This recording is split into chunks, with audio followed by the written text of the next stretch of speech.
Olá, senhoras e senhores, sejam todos muito bem-vindos à Academy Talks, a sua dose diária de conhecimento teórico associado à prática do universo do esporte.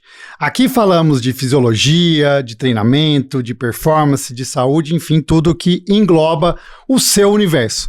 Eu sou o Dr. Paulo Putinelli, sou médico do esporte e idealizador do Academy Talks e também do meu Doc Academy. E estou aqui do meu lado, professora Marília.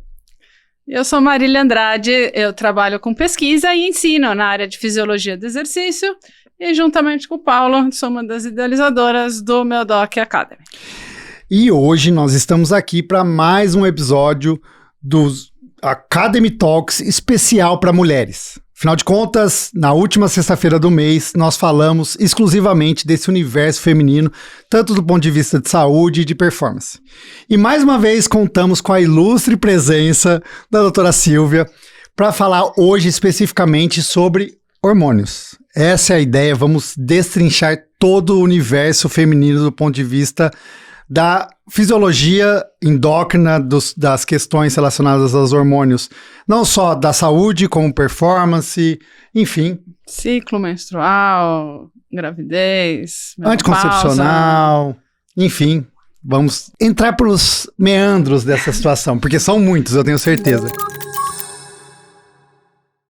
Começando a minha primeira pergunta, como é difícil a gente falar sobre isso e como é difícil as pessoas entenderem que é um assunto que precisa ser falado. Bom, em primeiro lugar, eu queria parabenizar por vocês colocarem a mulher atleta, num nível assim de exposição acadêmica, vamos dizer assim, uma sexta-feira por mês, falar só sobre mulher. Porque é o lugar onde a mulher precisa estar, afinal a participação feminina nos esportes só tem aumentado. E por que existem tantos meandros e tantas coisas a serem elucidadas? Justamente porque as pesquisas com mulheres são muito mais recentes. Então as coisas vêm acontecendo, as evidências aparecendo e a gente precisa trazer isso para a prática mesmo, para de fato a gente não tratar a mulher atleta ou treinamento feminino como metade do homem ou 70% do homem. Não é. É uma fisiologia completamente diferente. E a gente precisa mesmo trazer a mulher para esse holofote, para essa evidência, para esse nível de estudo, né? Então, todo mundo que quer trabalhar com mulher precisa estudar mulher.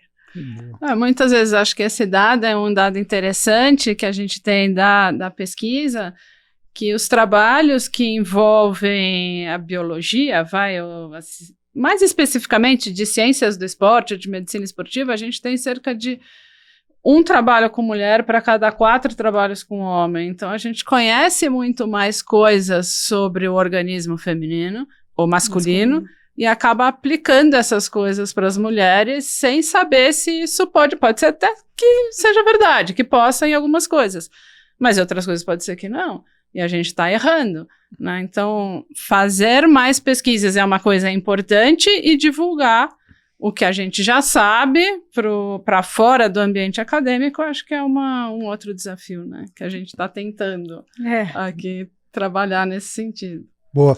Podemos começar pela base, então. Acho que pelas questões da fisiologia hormonal, né? O que é diferente do corpo do homem e da mulher e o que essas diferenças significam. Acho que a pergunta para as duas, eu quero ouvir das duas, porque são questões fisiológicas, mas também clínicas importantes.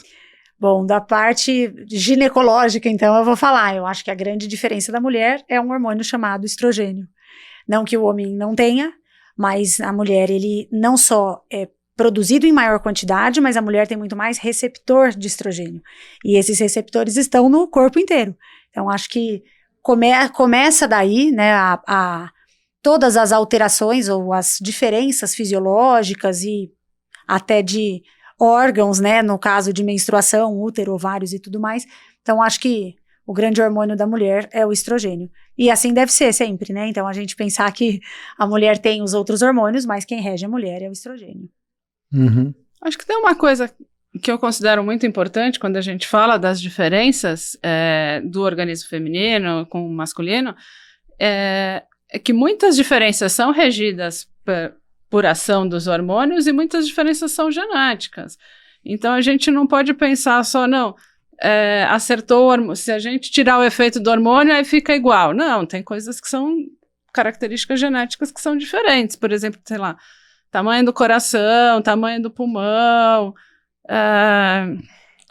Para falar de uma forma bem geral, assim, que eu acho que é bacana a gente pensar, que pensando em performance, já que a gente está falando para um público que gosta de esporte, uma diferença muito grande é que as mulheres têm cerca de uns 20% a menos de VO2 máximo, que é uma variável que importa muito para o desempenho. Mas a diferença de tempo na prova é muito menor do que 20%, porque ela consegue, em grande parte das vezes, fazer uma prova numa porcentagem maior do VO2 máximo dela do que o homem. Porque ela é mais oxidativa, diferente do homem, ela tem mais fibra oxidativa, ela tem um melhor metabolismo de gordura. Então, tem muitas diferenças, e é por isso que eu concordo muito que não dá para a gente pensar em mulher como tira a carga de treino, usa 70%, não é menos qualquer coisa, é diferente. E a gente precisa entender essas diferenças, a gente precisa estudar e a gente precisa divulgar o que a gente conhece. Indo um pouco para essa parte genética, que isso é muito legal, assim, a gente não é só estrogênio e testosterona, não, é muito mais do que isso. Do ponto de vista muscular, periférico, também tem diferença entre homem e mulher? Tipo, número de fibra? Tem muita diferença, né? Então, a gente, de uma forma, a gente pode falar, a gente tem metabolismo nas fibras. A gente pode ter fibras que são mais oxidativas, né? Que fazem energia por meio do metabolismo oxidativo, são melhores disso, e as fibras que são mais glicolíticas. Os homens... Peraí. Vamos traduzir isso. A gente... O músculo, ele vai precisar contrair numa corrida. Para qualquer atividade, você vai ter que ter ação muscular. Para você ter ação muscular, você precisa de energia. Essa energia vai vir da quebra dos substratos energéticos, carboidrato, gordura, eventualmente proteína, mas principalmente carboidrato e gordura. O jeito de quebrar esse substrato energético pode ser com oxigênio ou sem. Né? Então, ou ele é um metabolismo mais aeróbio, que usa oxigênio para quebrar esse substrato para gerar energia, ou é anaeróbio, que não usa oxigênio para quebrar. Então, é oxidativo? Ou anaeróbio, ou aeróbio ou anaeróbio. A mulher tem mais fibras que são aeróbias, que são oxidativas, que usam oxigênio. Em porcentagem, não em número absoluto, né? Mas a mulher tem uma maior porcentagem das fibras dela de fibras oxidativas. Você tem menos porcentagem. Por ser homem, você tem uma porcentagem maior de fibras glicolíticas do que eu. Então, isso determina uma série de diferenças. Por exemplo, um substrato final, quando você usa mais esse metabolismo anaeróbio para produzir energia, no final você produz lactato. No meu esforço máximo, o meu lactato não é muito alto porque eu não uso muito essa via. Eu sou mais aeróbia, por ser mulher. Um homem, por usar mais o metabolismo anaeróbio para produzir energia, num exercício intenso dele, ele vai ter um lactato mais alto do que eu. Então, são todas as diferenças. A hora que você mede o lactato, faz um tiro. Eu faço o meu máximo num tiro e chego no final com lactato de 8 milimolar. E você chega no seu máximo com 12. Fala assim, não, mas você fez mais força proporcionalmente? Em valores absolutos, lógico que sim, mas em valores proporcionais. Quer dizer relativos. Que eu não fiz o meu máximo? Não, eu fiz, só que o meu lactato não sobe porque eu não sou tão anaeróbia assim, porque eu sou mulher. Então, a condição periférica muscular, assim, é diferente. A mulher é mais da resistência, é mais... Tanto que nos esportes de mais longa duração, a tendência, a diferença entre homem e mulher de desempenho se aproximar um pouco mais, eventualmente até a mulher superar nas maratona aquática, em provas de ultramaratona, eventualmente até a mulher tem um resultado melhor do que o homem, e nas provas mais de força, 100 metros rasos, as diferenças tendem a ser maiores, porque são provas que dependem mais desse metabolismo anaeróbio, onde o homem tem uma maior porcentagem de fibras, né? Então, tem uma série de diferenças, se a gente pensar só no periférico, né? Muito bom. Silvia, a gente falou estrogênio e testosterona, né? E por que o homem na testosterona tem um comportamento contínuo e na mulher a gente tem essas variações? Porque a mulher é feita para ovular, né? Então, a gente tem ciclo mesmo hormonal, regido aí pelo hipotálamo. Então, o hipotálamo faz pulsatilidade dos hormônios e vai a cada ciclo amadurecer um folículo, e aquele folículo vai ser liberado, né, em forma de óvulo para tentar engravidar. Então, todo mês a mulher faz ali um ciclo para engravidar. E aí, esse ciclo é que acaba fazendo esses hormônios serem produzidos a cada momento ali do mês. Eu falo mês, né, mas vocês entenderam, é um ciclo menstrual, né, que pode durar 30 dias, um pouco menos, ou mesmo um pouco mais. Mas então a mulher, apesar de ter os hormônios, tem estrogênio, tem progesterona, tem testosterona, ao longo de um ciclo, esses hormônios se revezam na regência ali do ciclo, e cada um tem a sua função visando uma gravidez. Então, a gente sempre tem que pensar que a mulher, como fêmea, né, todo mês o corpo dela é moldado para aquilo. Quando aquilo não acontece, vem a menstruação, né, então a queda de todos os hormônios repercute, né, culmina ali na menstruação, e aí um novo ciclo começa. Então, a mulher, por exemplo, apesar de eu dizer aqui, a mulher tem estrogênio, o estrogênio não está sempre alto na mulher. Tem momentos do ciclo que ele é mais baixo, tem momentos que ele faz um pico. A progesterona, então, mais ainda, ela é produzida depois que a gente ovula, aí é que ela vai ficar bem alta mesmo. Então, a mulher tem ao longo do mês hormônios em dosagens diferentes até. Isso é muito importante, porque quando a gente faz uma dosagem laboratorial, ela só é possível, né, de ser lida, interpretada e avaliada se a gente souber que fase do ciclo aquela mulher tá.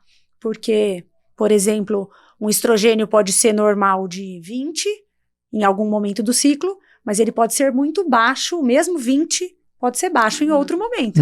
Então, eu preciso saber em que momento do ciclo aquela mulher tá. Então, não vale muito dosar o hormônio da mulher a qualquer momento, a não ser que você realmente não saiba que momento do ciclo ela tá, e assim você quer tentar adivinhar até com o exame ou para algum tratamento específico. E uma coisa, e nessa fase do ciclo onde você tem o estrogênio mais alto, isso está associado com melhor performance? Ou não? Fisiologicamente parece que sim, né? Então a gente... Eu tenho vontade de achar que sim, pela fisiologia. Mas o ciclo começa no primeiro dia de menstruação. Isso, a gente considera o dia 1, o primeiro dia de menstruação. Tá. Então, quando o estrogênio está mais alto, e principalmente nesse começo do ciclo que ele está subindo, é uma fase que a gente tende a entender que a performance vai ser melhor. E, de fato, talvez, se a gente for olhar só esse aspecto da performance, talvez, de fato, seja. Mas a performance tem diversos outros aspectos, né? Então, tem mulheres que não percebem essa melhora muito grande da performance, talvez porque outro aspecto está trazendo essa performance pro normal ali, pro basal.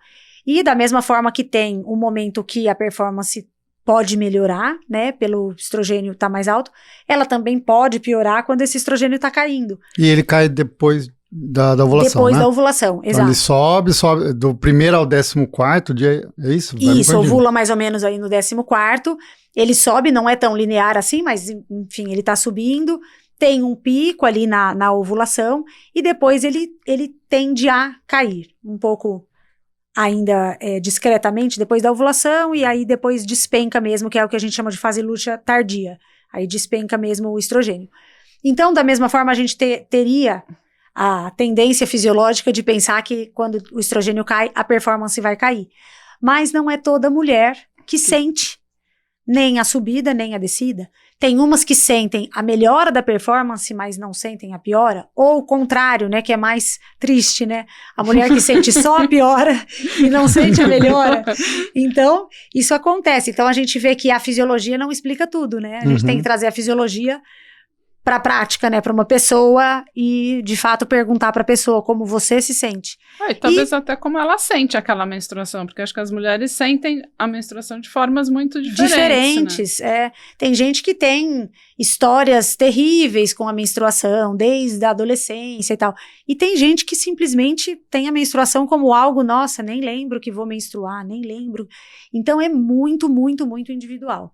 E realmente a gente tem que sentar e conversar com cada atleta, com cada mulher individualmente e saber o quanto isso impacta ou não. E a gente, uma pergunta meio maluca assim, mas tem como a gente, por que é diferente? Por que uma mulher, como você disse, uma que não sente nada e uma que sente, enfim, sofre muito com o ciclo? Tem algum marcador, algum receptor, alguma explicação científica, técnica? Depende muito do que é esse sofrer com o ciclo. Então, por exemplo, tem mulheres que sofrem porque tem cólica. Então, realmente é um útero reativo demais, que produz, às vezes, muito fator inflamatório ali, e ela tem dor. Então, esse é um sentir que pode afetar um treino, performance e tudo mais. Tem gente que sente por retenção de líquido. Então, a pessoa fica mais pesada, mais inchada, parece que a perna pesa muito mais. Então, o útero dela tá ótimo, ela não tem dor, mas ela tem um peso na perna, que também pode impactar a performance. Não tem um marcador, e o que é mais curioso é que existem mais ou menos, alguns trabalhos falam em até 200 sintomas pré-menstruais, mas tem os mais relevantes que são mais ou menos 70, 80 sintomas. Nossa, achei que você falou 5. Não, são muitos. Mas cada mulher pode ter um conjuntinho desses a cada ciclo. Então, tem mulheres que têm inchaço num ciclo, mas não tem no outro. Então, a gente percebe que não é só uma questão de receptor ou um marcador daquela mulher. Tem sintoma que tem mulheres que nunca sentiram. Por exemplo, tem um sintoma de artralgia pré-menstrual. Quando uma mulher sente essa artralgia pré-menstrual, ainda mais sendo atleta, ela sabe exatamente aqueles dias que ela tem dor naquela articulação, porque ela está usando muito a articulação, ela sente, ela percebe aquilo. Mas não é um sintoma tão comum. Então tem gente que não tem nunca. Mas mesmo aquela mulher que já vivenciou esse sintoma, às vezes até bem intenso em alguns ciclos, não tem em todo ciclo. Então ela não tem como prever, eu vou ter aquela artralgia porque eu vou estar menstruada. Não tem. O fato é que cada sintoma desse vai marcando muito psicologicamente aquela mulher. Então, quando a gente está falando de atleta, a atleta que já vivenciou alguns sintomas, ela sempre tem medo de ter aquele sintoma num momento de competição, ou num momento pré-prova. Nossa, se eu menstruar naquela prova e tiver tal sintoma, ou aquele outro, ou a artralgia, ou o peso na perna.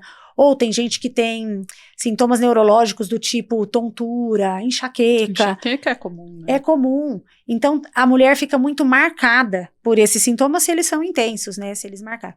Agora, você concorda que tem mulheres que, por diversos motivos, ou ela não tem realmente nenhum sintoma, ou a vida toda ela teve uma percepção menor daquele sintoma, o sintoma foi menos intenso, ou realmente ela sempre lidou melhor com aquilo, e pronto. E ela passa por aquilo sem achar que aquilo afeta a performance. Ela não tem aquele medo, ela não foi marcada negativamente por aquilo, sabe? Então a gente às vezes se assusta quando pergunta para uma atleta, é uma pergunta que eu sempre faço, eu falo, qual é a sua prova mais importante do ano? É tal, tá. Se você tiver menstruada nessa prova, e ela vira e fala assim, pra mim tudo bem. Aí você até se assusta, não pode ser, como pra você tudo bem? Porque você espera que ela fala, não, vai me afetar muito. Mas não, de fato tem atleta que fala, pra mim tudo bem. E se tiver logo antes da menstruação, é ruim pra você? Não. Já ganhei tal medalha com... Isso seria o sonho, assim, talvez, assim... Pode ser, mas talvez, você sabe que essas atletas que não tem nenhuma melhora de performance, às vezes elas sentem uma certa inveja daquela que melhora a performance, porque as que têm o pico de performance ali no período ovulatório, elas têm um muito bom pico, sabe? É aquilo que ela fala, nossa, eu queria muito que a competição caísse nesse dia. Então, às vezes... é um risco e benefício ali, né? Não dá pra ter tudo, sim, né? Sim. Então não tem, assim, um padrão. Entendi. Numa mesma mulher. Ela pode oscilar muito. Uma dúvida, a oscilação, ela é por conta da ovulação? E por que eu tô te perguntando isso? Porque eu tô pensando nas mulheres que estão em amenorreia. que não estão ovulando, né? Elas, enfim, não estão, ou seja, não estão menstruando. Se ela não está ovulando, ela vai ter essa variação? Como é que isso funciona numa mulher que está em amenorreia? Quando ela não ovula, ela não tem essa flutuação toda. Não significa que o mês todo o hormônio é igual, porque o corpo vai tentar ovular, de qualquer forma. Então, existe uma oscilação, mas não existe esse pico, que é a ovulação ali no meio do ciclo. E isso tanto falando em hormônios hipotalâmicos, né, tipo o LH, que é o que faz o pico mesmo para ovular, como em hormônios ovarianos, né. Então, ela não vai ter o pico, mas ela tem uma flutuabilidade de hormônio. Então, não é só simplesmente bloqueando uma ovulação, ou as mulheres que até por outros motivos estão em amenorreia, que a gente vai ter uma mulher igualzinho o mês inteiro. Não é assim. Entendi. Porque essa amenorreia, essa falta de menstruação pode ser por deficiência energética, né? Pode ser por REDS, ou pode ser por uso de anticoncepcional. Isso. Tá. Pensando que se ela for por REDS, né, ela provavelmente a mulher tem uma performance aquém da capacidade dela, né? Então, às vezes a mulher fala, poxa, mas nem menstruando eu tô e eu não tô bem. Bom, aí é outro problema, aí é uma doença muito mais complexa que tá por trás disso. Porque ela diminui o estrogênio? Quem está em REDS está com o estrogênio mais baixo? Estrogênio baixo. Tá. A produção hormonal é um sistema, né, o sistema ovariano, aí, hipotálamo ovário, que consome muita energia. Então, a mulher, quando tem deficiência energética, é muito frequente que, por economia, o organismo poupe de produzir esses hormônios. É como se o organismo estivesse dizendo ali, não é hora de engravidar, não vamos ovular, não tem energia nem para isso que ela está fazendo, né? Não sei se é uma fuga, eu não sei o que é, mas todo dia ela corre, né? Muito bom! Então vamos economizar. Não tem comida suficiente, e ela está gastando muito, vamos economizar na produção energética. Então tem alguns sistemas do organismo que gastam muita energia para melhorar, né? Para fazer a sua função. O sistema hormonal feminino é um que gasta. O que gasta muito no sistema hormonal feminino é justamente a pulsatilidade aqui do hipotálamo. Então, o pulsar gasta muita energia. A produção ovariana também gasta, mas a pulsatilidade gasta muita energia. Outro sistema que gasta muita energia, é difícil explicar isso para as mulheres, mas eu toda vez que tem uma lesão, uma fratura, eu explico isso, é o sistema ósseo. Para um osso se recompor, seja de uma osteopenia, de uma densidade menor ou de uma fratura, ele gasta muita energia, consome muita energia. Então, não pode aquela mulher, por exemplo, que se lesionou e vai ficar em repouso por X semanas, achar que tem que comer muito menos, porque ela não vai treinar. Não pode. O osso não vai colar, não vai se recompor. Então, o sistema ósseo gasta muita energia. Então, o nosso corpo, e o corpo feminino mais ainda, tem uma complexidade enorme. Então, nada se traduz em um gasto calórico, em uma taxa metabólica avaliada em um único exame, nada se traduz com um hormônio só. Então, a gente precisa colocar tudo isso na mesa e imaginar tudo isso entrelaçado e fisiologicamente convivendo ali, né? Tudo no mesmo organismo. Mas eu tenho uma dúvida. Tem algum método contraceptivo que é mais indicado para mulher atleta ou nenhum? É uma dúvida e tanto, a gente vai falar muito disso. Boa, mas podemos falar já. É uma dúvida e tanto. Posso já responder? Pode, eu pedir para gravar, vou pegar e vai estar no vídeo. Então, maravilha. Então, é o seguinte, na verdade, não é por ela ser, a escolha de um método contraceptivo não começa na palavra atleta, exatamente, começa na palavra mulher. Então, quem é essa mulher? O que ela sente? Ela deseja um método contraceptivo porque de fato ela não quer engravidar, ou o que ela deseja é não menstruar? Isso também faz diferença. Ela quer um método contraceptivo, mas quer continuar menstruando, porque tem mulheres que querem. Justamente aquelas mulheres que sentem que performam melhor depois da menstruação, elas querem menstruar para depois ter aqueles dias ali de melhora. E isso mesmo com anticoncepcional até tem. É muito mais discreto, mas tem o psicológico nisso. Então ela quer menstruar para estar mais forte depois e tal. Então a gente precisa escolher... tem mulher que gosta de menstruar. Tem mulher que gosta, de fato. Então a gente precisa escolher o melhor método para aquela mulher. Então começa aí a escolha. Agora, que esporte ela pratica? Ou se ela vem menstruando, né, nos últimos meses, anos, então a gente tem que entender. Se ela, de fato, tem alguma contraindicação, então tem hormônio que algumas mulheres, por alguma doença, não podem usar.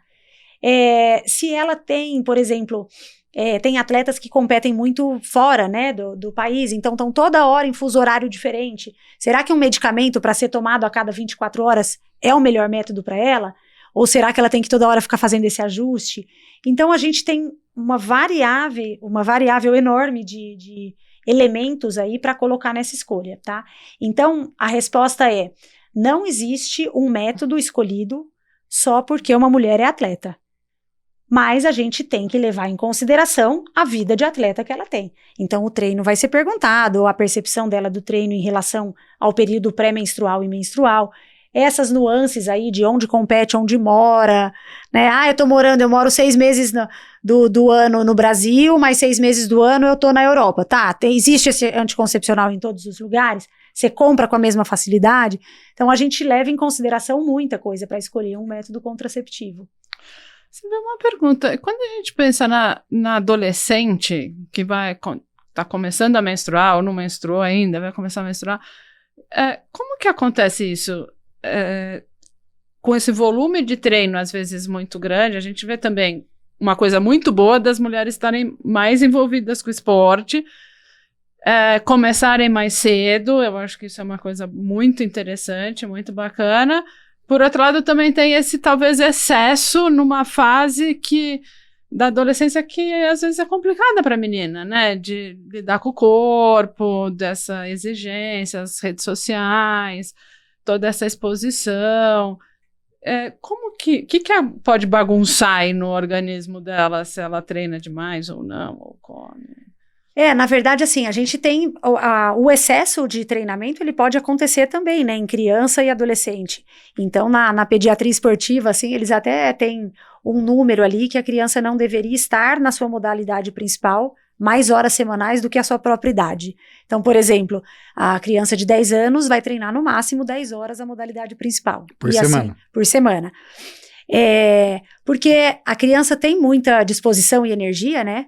E às vezes tem ali uma empolgação dos pais, né, em falar, não, deixa treinando, 5 horas num dia, 8 horas no outro, mais competição e tudo, mas não pode, isso é arriscado até pro desenvolvimento. E a gente vê muito isso nos clubes. Muito. Psicológico, né, também, desenvolvimento mental, vixe, isso aí é... Exatamente. E na verdade, assim, para o desenvolvimento do organismo feminino, o que pode acontecer se esse treinamento for em excesso, a ponto de ter um desequilíbrio ali energético, a gente pode ver uma síndrome de baixa disponibilidade energética, né, o REDS, em meninas, em crianças aí e atrasa a menstruação? Atrasa a menarca? Pode atrasar a menstruação. Então Qual que é o problema de atrasar a menarca? É justamente começar a produzir estrogênio. Porque o estrogênio feminino é produzido, então, quando a mulher começa a ciclar, né, ele é que vai fazer a arquitetura óssea da mulher. E quando ela também aumenta o estrogênio, aumenta a testosterona também faz parte do osso feminino, não com a mesma importância, né? Mas o principal é o osso. E a mulher atinge o pico de massa óssea dela muito cedo na vida. Então ela precisa de exposição do estrogênio, ali por volta de 18, 20 anos, acabou a formação óssea. Quem não produziu até ali, não vai produzir mais osso, vai manter um platô e depois perder. Então, a gente precisa dessa exposição estrogênica na adolescência, tá? Uhum. Então, a importância, uma das importâncias, né, é essa. E depois a maturação, né? Até o sistema muscular, eu falo isso bastante para os pais de atletas. A menina que precisa força, potência, que precisa músculo, ela precisa estrogênio. Porque o estrogênio, o músculo da menina tem muito receptor de estrogênio. Então, da onde que eu vou tirar massa muscular para ela praticar um salto, alguns esportes, né, que precisam de potência? Da onde que vai tirar? Chega uma hora que precisa o estrogênio, senão não desenvolve o músculo, não desenvolve o osso. Então, não cresce também, né? Não cresce, tem tudo isso. As questões talvez uma coisa importante, assim, é esse no caso de excesso, né? Mas acho que a atividade física talvez seja importante dizer, durante esse período vai ajudar com certeza a formar o osso. Na dose correta, o exercício é sempre remédio. Boa. né?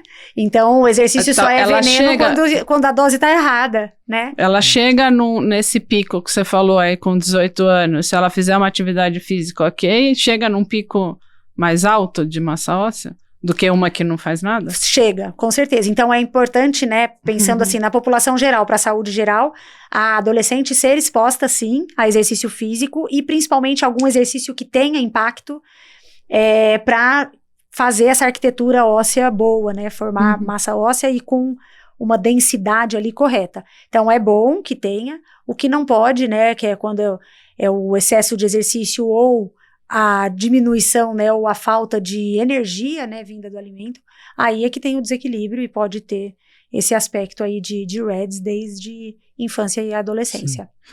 Silvia, deixa eu voltar ao tema da anticoncepcional, uma dúvida pessoal, mas não pessoal, profissional, uma dúvida profissional. Existe a pílula do mês seguinte? O que é isso, assim, traduzindo? Acho que você já captou a mensagem, mas é extremamente comum eu receber no consultório uma atleta que fala assim, doutor, ferrou. Eu acabei de olhar aqui o meu calendário menstrual e a data da prova e vai bater a data da prova daqui 1 mês ou daqui 2 meses vai ser no meu período pré-menstrual. Me ajuda.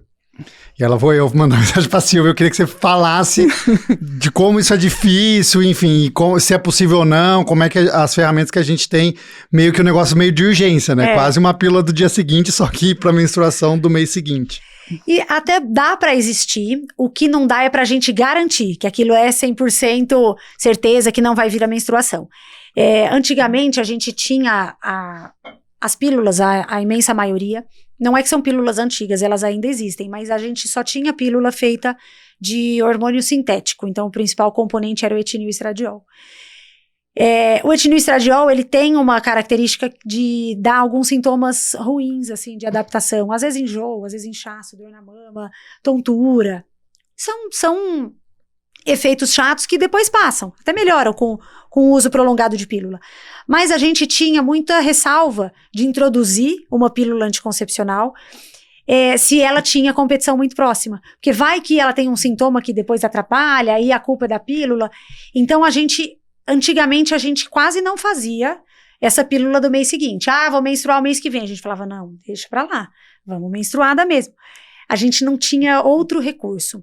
Hoje em dia, a gente tem pílulas feitas de hormônio bioidêntico, entre aspas, o melhor nome para o bioidêntico é isomolecular. Então, ele é feito de estradiol, igualzinho o estradiol que a gente produz.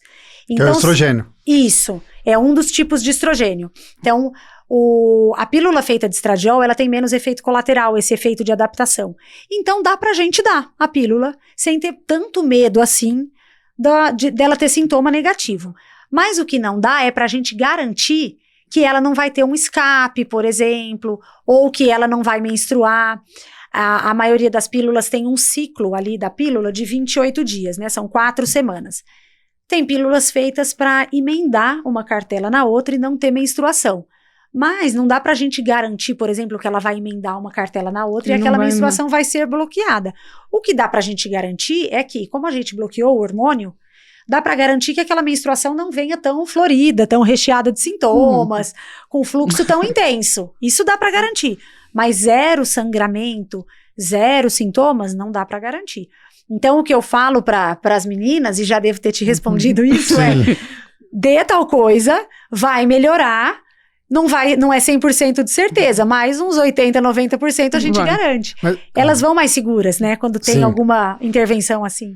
Mas o ponto importante é ter um dia específico para começar. Seria melhor a gente começar. O ideal seria até a gente começar em uma menstruação para bloquear a próxima. No primeiro Isso, primeiro, segundo dia ali, mas em uma menstruação para bloquear a próxima. Tem mais chance de dar certo. Se você já menstruou há 15, 20 dias atrás e quer começar a tomar o anticoncepcional agora, o seu útero já pode ter produzido a próxima menstruação. Então, ele está lá produzindo há um tempo, só está esperando o hormônio cair para descamar o endométrio. Então, às vezes, você começa a pílula e tem um sangramento ali. Tem menos chance de bloquear de fato. Aí, às vezes, tem um sangramento indesejado, num dia que nem estava esperando, é pior. Entendeu? Então, o programar o sangramento é algo que traz uma segurança para a atleta que é interessante. Então, quando a gente tem tempo hábil, é melhor você manejar o contraceptivo antes. Às vezes, ela até entende como é, por exemplo, fazer uma pausa do contraceptivo e menstruar por 4 dias, né? Tem contraceptivos de 4 dias de pausa ou 7 dias. Às vezes ela tentar emendar e ver como ela fica na emenda, e ela faz esses testes todos antes de uma competição-alvo. Porque aí na competição ela escolhe. Eu quero menstruar na véspera e competir depois. Eu não, eu quero ter menstruado 20 dias antes e competir depois. Então o contraceptivo oral traz pra gente o ciclo ali, na palma da mão. Você consegue, depois de um tempo usando, manejar ali e escolher, entendeu? Principalmente, acho que isso deve ser especialmente importante para aquelas mulheres que têm um fluxo maior e vão fazer provas longas. Né? Vai ficar muito complicado, né? Tem gente, tem diversos incômodos em relação à menstruação. Tem gente, por exemplo, que não gosta de pedalar quando tá menstruada. Então, às vezes, nem que a prova não seja longa, é um incômodo. Tem gente que não gosta de colocar O macaquinho. Não, o traje de natação. É difícil colocar onde vai o absorvente, tem toda uma questão ali. Tem gente que não gosta de usar absorvente interno.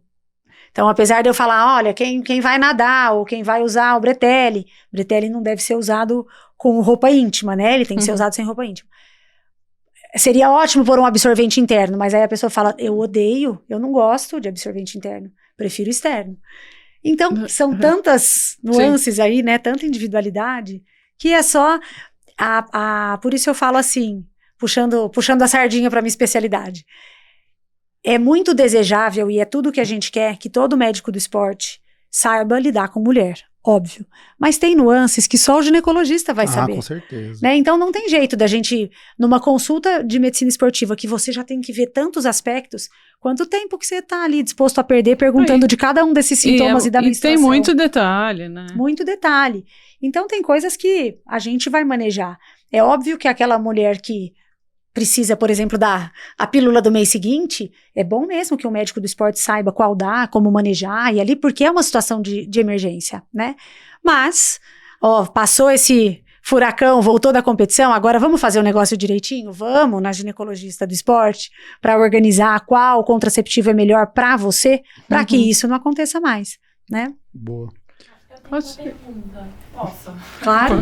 Voltando um pouco na parte que você falou, né, da parte hormonal e das reações que cada mulher tem ali dependendo do ciclo e dos treinos. Puxando um pouco pro meu lado, né? Eu faço triatlon e eu treino para Ironman. Então eu tô mais ou menos numa média de 18 horas semanais de treino. E aí, muitas vezes, dependendo da fase do ciclo, eu sinto as dificuldades de treino, de rendimento. Você diria que é bom fazer uma troca dos treinos de acordo com o ciclo da pessoa, da mulher, ou mantém a mesma coisa e tendo as percepções corporais ali, era pra ser um treino C4, hoje não estou me sentindo tão bem, eu vou diminuir eu mesma. Ou é melhor ser uma coisa programada de acordo com o ciclo específico? E aí, já puxando uma outra pergunta também, desculpa. Também meio que pra parte também fisiológica. Você diria que um treino pra mulher tem que ser diferente de um treino pra homem? Os técnicos deveriam passar treinos 100% diferentes ou poucas adaptações, ou dá pra ser a mesma coisa? Vou responder a sua primeira de acordo com o ciclo. Então, na verdade, assim, se você sente que você tem essa mudança de acordo com o dia do ciclo, sim, o treinamento pode ser adaptado e ajustado para você. Muito mais para aproveitar o período que você tá bem, tá? É claro que respeitar o período que você não tá tão bem, se você tem o auge da performance no ciclo e também tem a queda, respeitar o período que você não tá tão bem, é lógico que é mais uma questão até de conforto, tá? Mas pensando no treinamento e na performance, o mais interessante de um ciclo é você aproveitar os dias que você tá muito bem e treinar bem naqueles dias. Então, seria interessante, na verdade, o treinador ou treinadora, ele saber qual é a adaptação que vai fazer nesse seu dia. E não necessariamente uma coisa que a atleta faça sozinha. Porque, assim, se você tem aqueles dias de melhora da performance, o que de fato faz sentido para o seu ciclo de treinamento para aproveitar essa onda toda da performance? Não é o atleta que vai saber disso, é o treinador, né? Eu quero puxar em intensidade, ou é em duração, ou é em outra modalidade para quem treina triatlo, enfim. Então, o treinador é que deve manejar isso, estudar isso e manejar. Porque, só falando, porque eu sempre fico muito, assim, com medo de, tipo... eu sempre sou muito fiel à minha planilha. Aí eu fico, cara, não posso treinar menos do que isso, né? Do tipo, então eu fico com medo de, às vezes, fazer uma alteração. Eu fico na cabeça que, tipo, cara, eu tenho que conseguir treinar em todas as condições. Porque é exatamente aquilo. Pô, vai que um dia na prova eu tô nessa fase. Então eu tenho na minha cabeça que eu vou saber lidar com essa situação se esse dia vier na prova.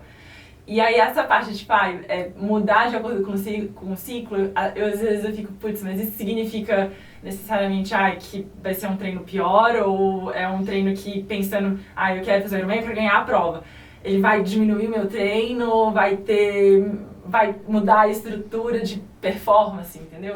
Eu acho que é porque você pensou que toda adaptação do ciclo vai ser uma adaptação para menos, né? Você pensou só no período ruim. E o que eu tô te dizendo é que não, é que a melhor adaptação é o para mais. É em que fase do ciclo, quais são os dias que você tá muito melhor. Essa é a melhor adaptação do treinamento em relação ao ciclo, tá? Não que depois, se você não treinar bem na fase ruim, você vai ficar devendo muito. Quando o treinador vai te conhecendo, ele vai ajustando isso para que aqueles dias ruins não ponham a perder todo um ciclo, uma performance, entendeu? Tipo, encaixar a semana principal ali, né, do mês, teoricamente na fase que você tá melhor, né? E na fase que você tá com a baixa ali de hormônios, seriam os treinos mais leves. Exatamente. Exatamente. E isso falando porque você me contou que você tem essa fase toda. Não, e a gente não pode extrapolar isso para uma mulher que não tem toda essa percepção de que tá numa fase melhor e pior, pegar só o ciclo dela e falar, aqui você tem que treinar forte, aqui você tem que treinar fraco. Não, se ela não tem essa percepção e essa oscilação, não faz muita diferença. Tem mulheres que realmente não percebem nada. Agora, uma outra coisa é assim, quando a fase ruim é muito pior do que a fase boa é boa, aí a gente tem que rever. Se passa muito tempo, muito dia, ou se é muito intenso o sintoma ruim, talvez aquela mulher se beneficie de bloquear o ciclo menstrual. Entendeu? Então, a gente tem que avaliar o quanto a fase boa é boa e o quanto a fase ruim é ruim. Colocar na balança. Se a fase ruim for predominantemente ruim, talvez bloquear aquele ciclo vai fazer a mulher performar melhor. Meu, genial. Não, só Muito abriu bom. minha cabeça completamente. Principalmente do ponto de vista de não mexer não levar para menos e sim potencializar ou mais, né? Mas quando você fala é potencializar intensidade, volume ou os dois? Geralmente intensidade vai melhor nesse período. Porque o volume, acho que até pelas questões fisiológicas ali, o volume meio que a mulher vai bem, né, em qualquer fase. Porque ela sempre vai ser mais oxidativa mesmo, entendeu? Agora, o potencializar, o boom que o estrogênio, a ovulação dá, na ovulação a mulher também tem um pico de testosterona. Não é um pico grande, é pico de mulher, tá, gente? Testosterona da mulher é Mas baixa. tem a ver com força, né? Por isso que eu acho que intensidade. A intensidade ou potência, né, para quem, dependendo da modalidade. Então, esse é o momento de abusar um pouco desse tipo de treino. Boa. Aproveitando que a gente pôs o pé na testosterona, eu queria trazer essa pauta, porque acho que é importante a gente falar sobre isso, já que a gente está falando de hormônio, né? Você trouxe a questão de que a mulher tem mais receptor de estrogênio do que o homem. O homem tem estrogênio, isso é importante para a fisiologia endócrina do homem, mas, enfim, tem a proporção ao contrário da mulher. Essa regra vale a mesma coisa para testosterona? Então, o homem tem mais testosterona e mais receptor de testosterona, a mulher também tem testosterona e tem menos receptor de testosterona? Menos receptor de testosterona, exato. Menos receptor e menos produção. É isso. E aí, se a gente exogenamente colocar testosterona no corpo da mulher, vai ter o mesmo efeito do corpo do homem? Vai ter algum efeito. de fato. Existe receptor, por exemplo, no músculo, né? Tanto o músculo esquelético como o cardíaco e etc. Mas não é o mesmo efeito, né? Então a gente não consegue. É claro que eu ia falar, a gente não consegue fazer o músculo feminino virar masculino. Não é exatamente isso, porque em doses muito suprafisiológicas e dependendo da combinação de androgênios, às vezes até consegue, né, criar um músculo como masculino no sentido de volume, né, mais de hipertrofia até do que de hiperplasia. Mas, realmente, o receptor é bem menor, em número, bem menor. Então tem um limite ali, né? Não adianta aumentar muito a testosterona, porque não é ele que rege o músculo feminino, né? Acho que essa ideia é muito importante, né? Que não é uma questão de dar hormônio ou não dar hormônio. Precisa ter quem lê esse hormônio, precisa ter o receptor. Você não adianta ter precisa o hormônio. O corpo saber o que fazer, né? Com fazer com aquilo.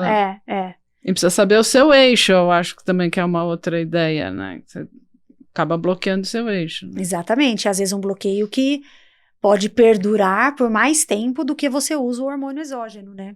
Então, às vezes você bloqueia o eixo e esse eixo não volta mais. E você bloqueia o eixo do estrogênio também? Você bloqueia em hipotálamo, você bloqueia FSH, LH, e às vezes esse eixo fica inibido para sempre. E aí você não vai ter nem estrogênio, você não vai ter testosterona porque você parou de usar e você produz muito menos, e o estrogênio que também você já não. Produzia, para de produzir. Aí às vezes vai você... pro brejo toda vaga, né? Aí você induz a uma menopausa, às vezes, né, iatrogênica e precoce.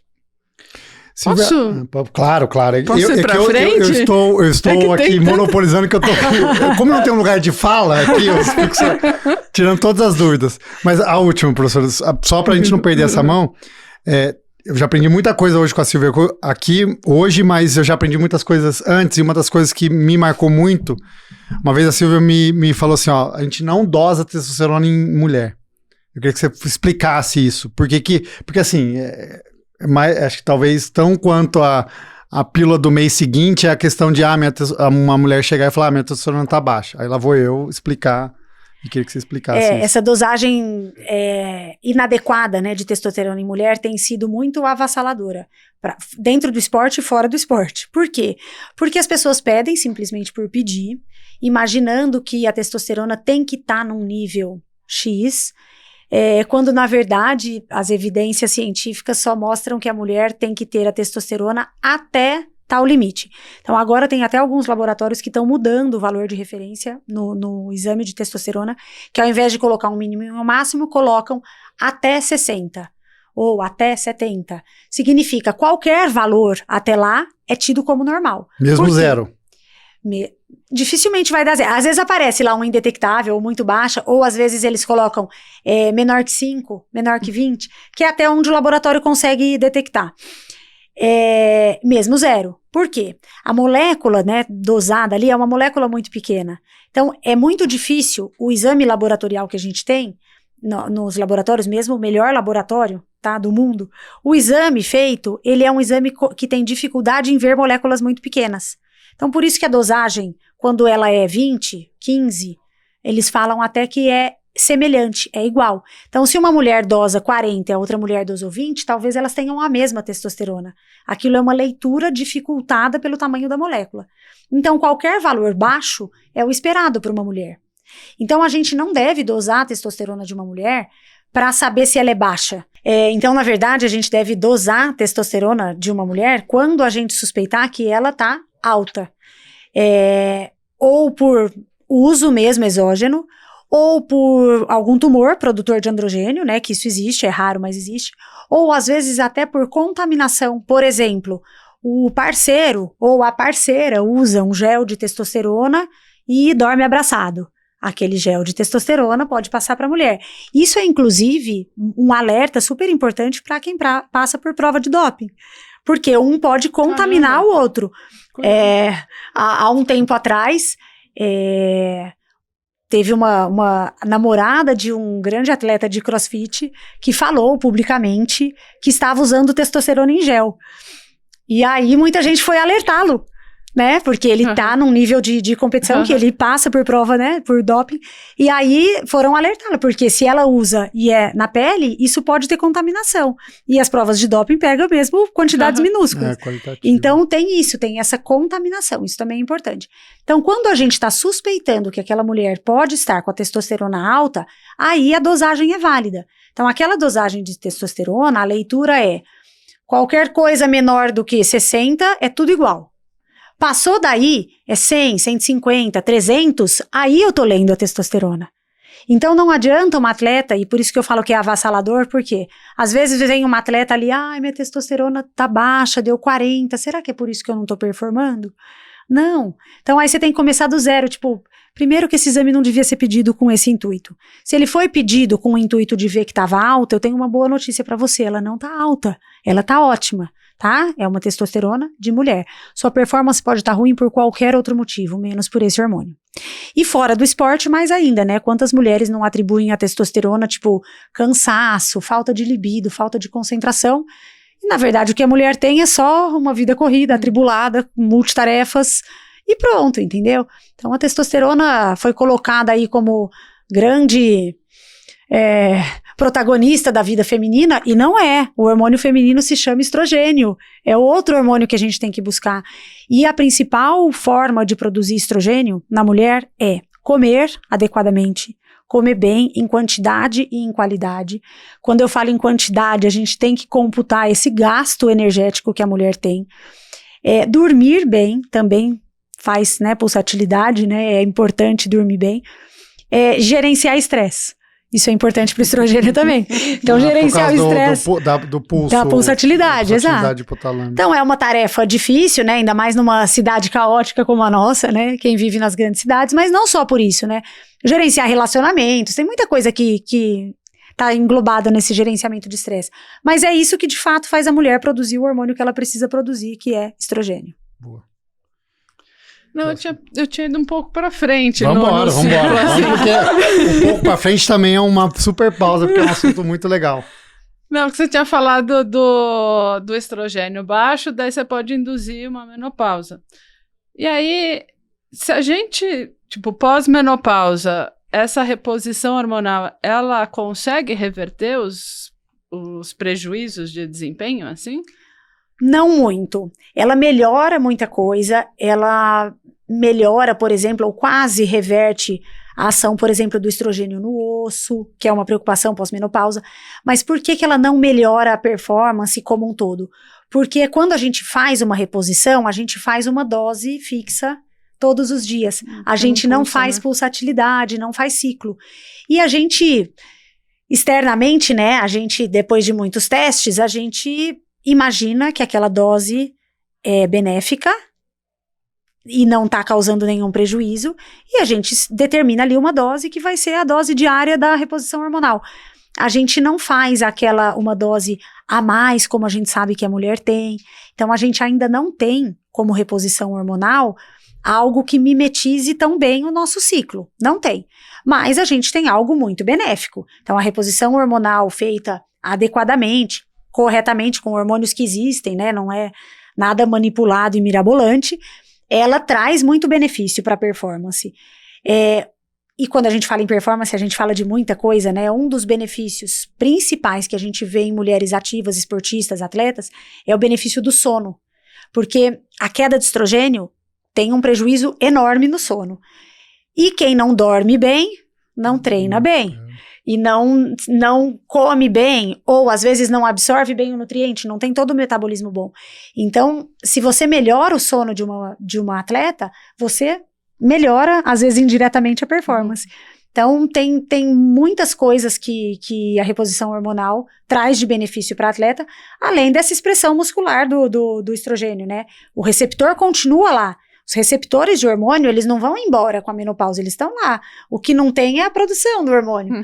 Então, para ganho de massa muscular, por exemplo, tem muita mulher pós-menopausa que quer tomar testosterona para ganhar músculo. Não, vamos começar com o estrogênio. Seu músculo vai responder ao estrogênio. Sua libido responde ao estrogênio. A lubrificação genital responde ao estrogênio. É estrogênio que rege a mulher, né? Então, a reposição traz muito benefício, mas não é como ter 25 anos, não é? Que pena. Puxa É vida. ruim. Mas também ter Eu 50 para homem também não é igual a ter 25 para homem. Não, né? não é, não é. É. Sempre tem, é claro que existe, né, a andropausa também, não é o mesmo impacto, nem no mesmo momento da mulher, mas existe, a queda hormonal tá aí para todo mundo. E, Silvia, a reposição pós-menopausa, ela é só estrogênio ou tem progesterona também? Como é que funciona essa decisão? Todo mundo tem que tomar? A reposição principal é o estrogênio, né? Que o Tá. estrogênio é quem vai agir e fazer essa melhora toda. Mas a gente usa a progesterona justamente nas mulheres que têm útero para contrapor a ação do estrogênio isolado no útero. Porque o estrogênio prolifera o endométrio e pode proliferar de maneira atípica ou até neoplásica. Então ele pode dar um câncer de endométrio. Então a gente usa a progesterona para contrapor a ação do estrogênio no útero. Basicamente, assim, em termos, a progesterona é usada só para isso.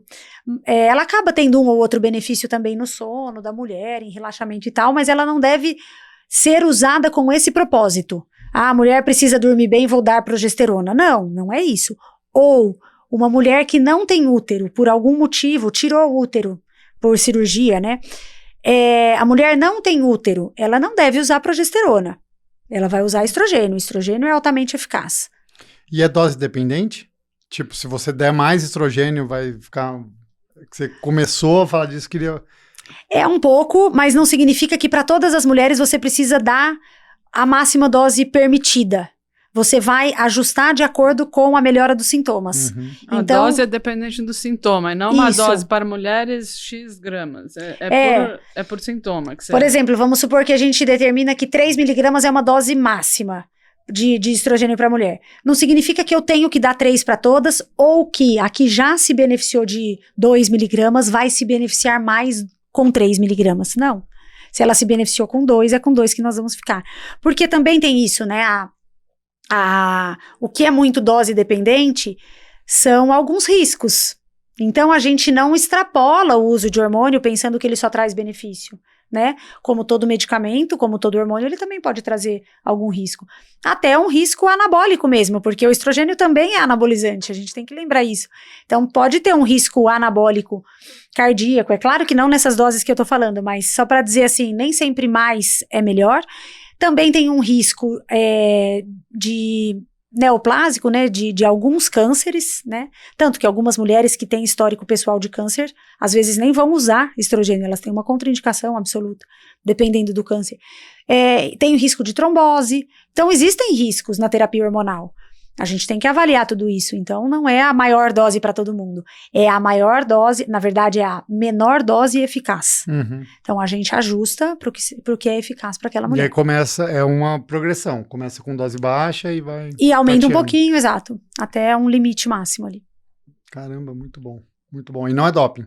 Não é doping, não. A reposição de estrogênio, importante lembrar que é um estrogênio com bula. Uhum. Então é estrogênio que existe, não é estrogênio manipulado, porque a gente não sabe como é a liberação do estrogênio manipulado, não é estrogênio em implante, não é. Então o atleta tem que usar remédio com bula. A gente tem que saber exatamente a farmacocinética do negócio, qual molécula que é, Comprado a na dose. farmácia, né? Não aplicado na clínica do... Isso, é comprado da na doutora farmácia. Brega, lá, É. Sinto brega. Existem algumas, existe uma reposição que é da farmácia e é com bula e tudo mais, que é doping, que é a tibolona.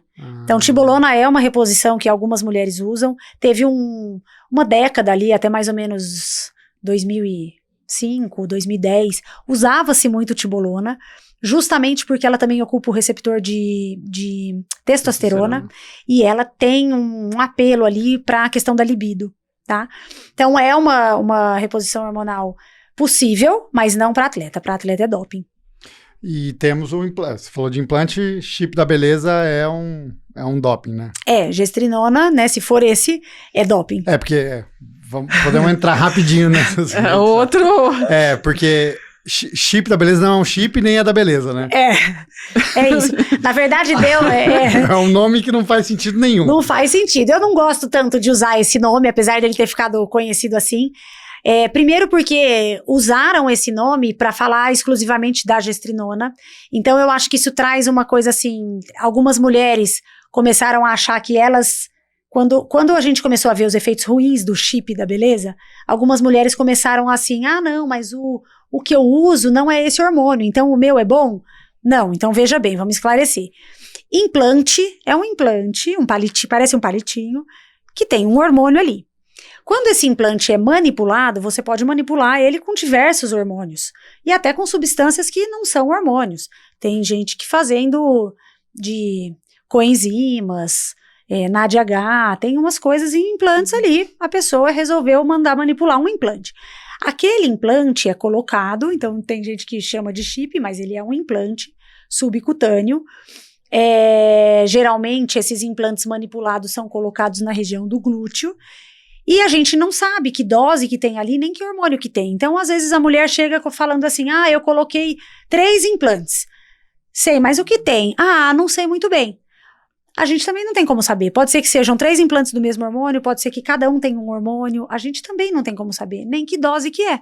Então, isso não tem bula. Alguns médicos têm isso lá no prontuário deles e tal, mas muitas vezes a usuária do implante não sabe o que ela está usando, né? Então, o único implante com bula que a gente tem no Brasil é um implante contraceptivo, que ele se chama Implanon e é colocado no braço. Então, o implante colocado no braço geralmente é contraceptivo e ele tem bula e é regulamentado e tudo bem. Não é doping, é só um progestágeno. E o implante que é manipulado, a gente não tem como saber essa dose, tá? Mas ele pode ser manipulado com diversas coisas, por isso que eu brinquei, eu falei, né, nem sempre é só gestrinona. Sim. Então tem gente que coloca gestrinona, testosterona, estradiol e assim por diante. E para atleta não dá. Aí a criatividade não tem limite. Não tem limite. Não, e é impressionante o poder de criatividade desse povo, meu Deus. Mas a gestrinona, ela pode ser, assim, análoga à tibolona, ela é um estrogênio com ação... Ela tem uma ação androgênica importante, e ela tem uma ação de bloquear a ovulação, que também existe um apelo que não é comprovado de que ela poderia ser um contraceptivo, porque de fato, muitas que usam acabam não menstruando, mas ela não tem uma eficácia garantida em contracepção, né, porque para engravidar basta um óvulo, né, então se em algum momento aquele implante deixou de liberar um hormônio, ou aquele hormônio não foi suficiente para bloquear uma ovulação, ela ovula e pode engravidar. Então, para a gente garantir que algo é contraceptivo, aquilo precisa ser altamente estudado em vários ciclos, né, para mostrar que ela não tem ovulação. Uhum. Então, a gestrinona também não é um contraceptivo quando usado isoladamente. Muito bom. Quanta coisa a gente aprendeu, Nosso público aqui tem mais alguma dúvida? Claro. Júlia, a Júlia tá aqui, vocês não estão vendo, as pessoas vão ver a Júlia. A Júlia é a responsável por esse episódio específico que ela pediu, ela nos requisitou e ela tá felizaça de estar aqui. Eu tô super feliz, gente. Mas era a outra pergunta que eu tinha feito. Se vocês acham que os técnicos deveriam passar treinos diferentes para as mulheres do que para os homens, porque assim, eu tô acostumada a treinar muito com homens e geralmente a gente sempre acaba fazendo os mesmos treinos e às vezes é até um pouco, às vezes, frustrante, porque a gente sabe que claro que tem mulheres e mulheres que acompanham e tudo, mas eu acho que tem treinos específicos que, por mais assim, forte que você seja, eu acho que a mulher nunca vai tá ali no mesmo ritmo. Não nunca, né? Mas é difícil ter mulheres que acompanhem ali 100% os homens. Mas era mais para entender nesse sentido. O treino deveria ser diferente em questão de tipo, a intensidade, horas de longos, as séries deveriam ser específicas. Tem algo nesse sentido que os estudos falam? Muito bom. Baita pergunta difícil. Bom, muito bom. Veja bem. Tem várias coisas aí, né? É difícil por isso, porque tem várias frentes. Mas se a gente for pensar em algumas coisas, então, você tem um treino intervalado, é o teu treino de bike que é forte, e aí vão ser tiros. Não vai ter jeito, né? Você pode acompanhar os seus colegas de treino no seu longão do final de semana e é possível que eventualmente você acompanhe. Agora, o mesmo cara que você acompanha no longão, vai ser muito complicado você acompanhar no treino intervalado, porque ele é mais forte, tem mais massa muscular, tem mais metabolismo. Então, nos treinos de tiro você não vai acompanhar. E aí não quer dizer que você não está treinando o seu melhor, entendeu? Então, eventualmente, você pode acompanhar no começo, porque você está ali morrendo, mas você vai quebrar, e aí o seu treino vai ficar ruim, porque você tinha que fazer, sei lá, 10 tiros de não sei quanto, você morre no quarto, quinto, porque ele foi muito mais intenso, numa intensidade que você não consegue manter. Então, uma vez que tem coisas que eu acho que dá para acompanhar e dá para fazer junto, mas certamente precisa olhar, eu sou da opinião que o treinador ele precisaria olhar a mulher que ele está treinando. Porque não dá para falar assim, treinos de mulher tem que ser diferente de treinos de homem, não é isso. Tem muito, fala, né, como é que diz? A musculatura da mulher, que você disse no início, né, que é mais de endurance e o homem é mais de intensidade. Pensando nisso, deveria ser, eu fico pensando, sabe, assim, às vezes, pô, um treino de tiro de 30, de 800, é um treino que eu deveria fazer? Sabe, assim... O tipo de treino, eu acho que sim. O tipo de treino, eu acho que tem coisas que conversam. Por exemplo, tem um treino que é muito estudado na literatura, que melhora muito o VO2 máximo, que tem resultados muito interessantes, que são treinos de 4 minutos de intensidade com 3 minutos de recuperação. Né? Então, se for de corrida, 4 minutos forte... na intensidade próxima do seu VO2 máximo, com 3 minutos de recuperação. Isso é um treino que tem efeitos positivos no VO2 máximo, é um dos modelos que é mais estudados entre os intervalados, o HIIT, é que se fala. Serve para homem, serve para mulher. Né? Então, talvez algumas coisas conversem e dê para fazer igual de homem e de mulher. Agora, tem coisas que são específicas, por isso que eu acho que assim, não dá para falar tudo diferente, mas tem coisas que são específicas. Tem um trabalho, por exemplo, que a gente fez no laboratório, estudando o ritmo de prova. Você pega num sprint, num triatlon, a corrida de um sprint, a mulher dá o máximo dela, ela faz... a gente fez na pista, os 5K numa pista, todas as voltas são iguais. Não tem aceleração no final. Ela sobe a frequência cardíaca, mas o ritmo de prova não sobe. Ela faz, como grupo, assim, ela faz as 12 voltas iguais no mesmo ritmo. E aquilo é o máximo dela, chega no máximo, percepção de esforço 20 numa escala de Borg, lactato alto, frequência cardíaca próxima da máxima. O homem tem sprint no final. Você fala, dá seu máximo no 5, ele faz a última volta uma velocidade mais baixa, um pace mais rápido. Né? E é uma característica diferente. Né? Então, talvez seja interessante treinar isso no homem. Como o homem tem capacidade de fazer um sprint final e aumentar a velocidade, isso é uma coisa que deve ser treinada. E talvez não faça muito sentido treinar isso para a mulher, porque ela não vai apresentar, porque ela não apresenta como...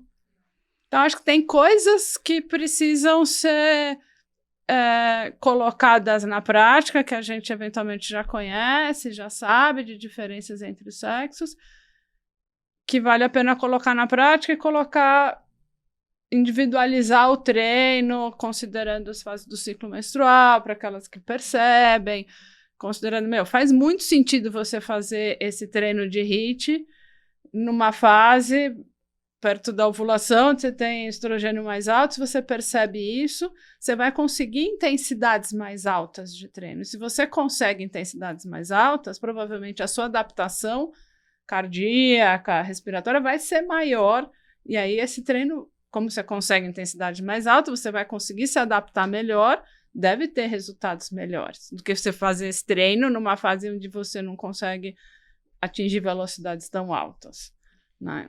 O fato é que o treino tem que ser individualizado, né? E quando a gente enxerga uma mulher, você tem que levar em consideração a mulher. Então, o que eu penso é que um treinador que treina homens e mulheres, ele tem que estudar um pouco a mulher. E dizer que treina mulher não significa dizer que entende ciclo menstrual. Isso é só uma parte.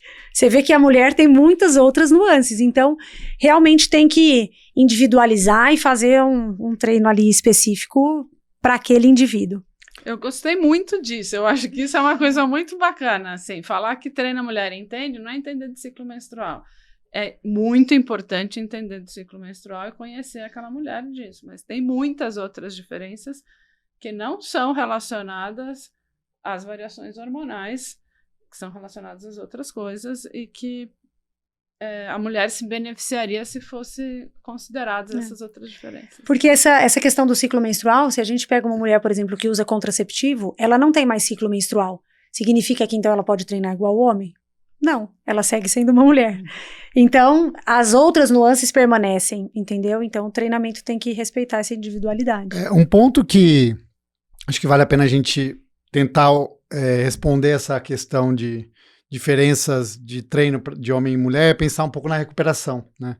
Eu até estudei isso por conta do curso do meu Doc Academy de treinamento, e aí, falando um pouco das especificidades da mulher, os treinos de intensidade, eles geram um estresse muito maior para a mulher do que para o homem. Exatamente por uma das explicações é essa questão das fibras glicolíticas. A mulher tem menos fibras glicolíticas comparada relativamente, né? Então ela sofre muito mais. O estresse gerado por um treino de intensidade para a mulher é muito maior.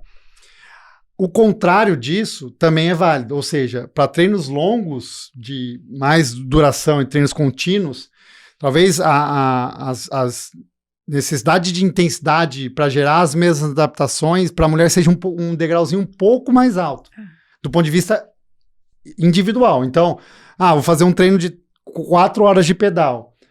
Para o homem, para gerar o estímulo, você precisa de 60% do VO2. Para a mulher, talvez você vá precisar de 70% para gerar aquela mesma adaptação. Ou seja, isso é totalmente contra-intuitivo, né? O treino da mulher vai ser mais forte do que do homem. A mulher tem que fazer mais forte. Para ela. Mais forte, é importante a gente falar assim, o que é a intensidade absoluta, o que é a intensidade relativa, né? Num treino longo, a mulher talvez precise ficar numa intensidade relativa mais alta. É uma maior porcentagem do máximo dela, né? Então, se o meu VO2 máximo é 50 e isso na bike representa uma potência de 200 watts, eu preciso treinar em 70% dos meus 200 watts. O Paulo tem um VO2 máximo de 70 e a potência máxima dele é 350. Ele vai treinar em 60% dos 350 dele. Então, em absoluto, em valores absolutos... É mais baixo. É mais baixo, mas em valor relativo ao meu máximo, talvez precise ser mais alto. Assim, acho que faz total sentido. E você parar para olhar isso e falar, nossa, a minha frequência, porventura, é mais alta do que dos homens. Uma das explicações é essa. Tem outras questões de volume sistólico e tal, mas uma das explicações... Porque olhar para o pós, né, para o efeito desse treino no corpo, aí a gente começa a entender as diferenças. E aí, só para pôr um negócio... Interrogação. Sempre tem um final. Sempre tem um final, que daí, dependendo, a gente falou muito das fases do ciclo menstrual, como você falou, tem mulher que sente. E aí, se você for pensar isso depois da menopausa, daí você tem outras questões, porque daí a recuperação é mais lenta. Então, esse treino intenso que a mulher demora mais para recuperar, depois da menopausa vai demorar mais ainda. Né? É isso. É um pouco a mais. Regulação da temperatura é diferente. Então, o técnico precisa saber disso, porque uma prova num dia muito quente para uma mulher que está 50 a mais de categoria, ela vai sofrer mais, precisa prestar mais atenção na como ela vai perder calor, porque é mais difícil de fazer a termorregulação, controlar a temperatura. Então, certamente, eu diria que um técnico que trabalha atendendo o público feminino e que entende, certamente ele está diferenciado no mercado, né? Sim, e eu acho que a própria mulher ter, assim, né, porque exige, porque eu gosto muito desse assunto, então eu tento estudar muito, mas eu acho que quando a mulher começa a ter a ciência das mudanças que ocorrem com elas durante o ciclo e como que isso pode afetar o treino, cara, eu acho que ia mudar completamente a forma como a mulher treina, com a forma que a mulher se alimenta, se recupera, se olha. Acho que muda muito, né? Muito se respeita. Sim, total.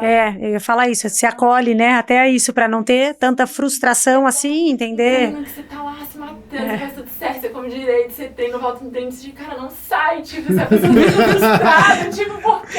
E o pior é que depois, quando um outro treino sai, você fala, então eu tava mesmo preguiçosa naquele, né? Você se pune 2 vezes, Sim, né? aí você fala, caramba, realmente, como faz diferença você ter a ciência da fase do ciclo que você tá, essa ciência daqueles...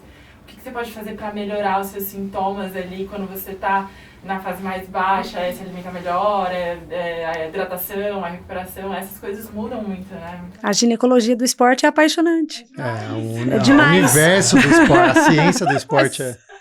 Só para a gente ver, assim, como é uma questão nova, que a gente conhece pouco, como você falou, como é importante conhecer, não faz muito tempo, né? É da década de 70 que a mulher foi primeira vez permitida a correr a maratona de Boston, 72. Acho que é isso. Antes não podia porque ninguém conhecia, achava que não era para o organismo feminino, enfim, que ia causar prejuízos de gravidez, enfim. Então é recente, né? Tem o quê? 50 anos que pôde correr. Então o que a gente conhece, o que a gente estuda é muito pouco ainda, é muito pouco tempo de estudo nesse campo, e sem dúvida nenhuma, eu concordo com você, a gente precisa estudar, quanto mais a gente conhece, a gente consegue treinar melhor, se respeitar melhor, se acolher onde precisa, ou forçar onde precisa. E não se comparar com não comparar com o outro, né? E principalmente com os homens, porque eu acho que no âmbito do triatlon tem muito mais homem que mulher. E aí eu acho que é inevitável, às vezes você troca uma ideia, tipo, eu aqui troco ideia com o Paulo, troco ideia com o Vitor, e falo, velho, eu não sou, por que eu não consigo fazer igual? Você faz a mesma coisa e você vê que não desenvolve do mesmo jeito. E aí você olha, cara, eu treino igual e ele tá lá na frente, né? Acho que eu vou passar o pé. A alimentação tipo, já cansei de... Eu troco muito com meu irmão. Aí é uma dieta que ele faz que eu tento fazer, que eu falo, cara, não fiz igual e não foi. Sabe por quê? É outro hormônio. Completamente. Outra genética. Que faz igual e não fica... O resultado não é o mesmo. Você fala, nossa, por quê? Complexo, né? Muito complexo. E acho que essa é a ideia aqui do nosso papo, é trazer luz à complexidade e não responder, pelo contrário, acho que gerar mais dúvida, gerar mais discussão, porque... Isso é o bom, né? Exato. Enquanto o conhecimento está trazendo dúvida, a gente está andando, né? Exato. É isso? Silvia, muito obrigado. Nossa Eu que agradeço. Senhora, foi muito bom. Obrigada, foi ótimo. Aprendemos Pra todos muito. nós. Aprendi muito. Valeu. Você... se você não está curtindo ainda... Se está curtindo, não. Se você não está seguindo o canal da Z2, o canal do meu doc, sigam agora. Compartilhe esse vídeo com o seu treinador, com os seus colegas de treino, com a sua família, com todo mundo. Acho que nossa ideia aqui foi muito trazer luz a esse assunto. Obrigado, viu, Silvia? Imagina, obrigada a vocês, um prazer estar aqui.